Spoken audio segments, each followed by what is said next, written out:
Конечно, выходных много. Можно было бы дать 3 дня, 4 дня, но не столько, сколько там они дают. Вот. А эти выходные у меня приехала с Москвы сестра.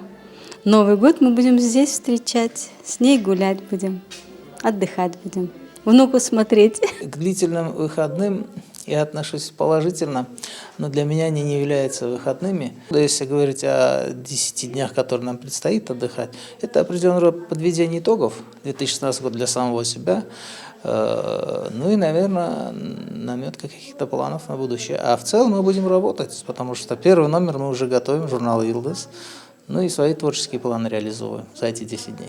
Побыть с семьей эти 10 дней выходные, а потом уже готовиться к сдаче экзаменов. Очень положительно отношусь, я люблю праздники, их можно провести с семьей, это прекрасное времяпрепровождение. Побольше бы отдыха, будет возможность пообщаться с родственниками, побывать в кругу семьи. Это очень замечательно. Вообще работаю на госработе, положительно отношусь, потому что устаю на работе, поэтому положительно. 2 января планируем в Крымско-Татарский театр идти на представление детское какое.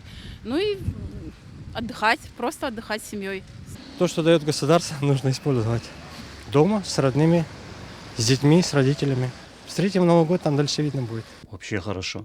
Прекрасно. Чем больше отдыхаем, тем лучше. Вообще я считаю, что мало отдыхают люди, нужно больше отдыхать. Неделю поработал, неделю отдохнул. Заработал денег много и пошел по этноцентрам, по музеям, по разным странам.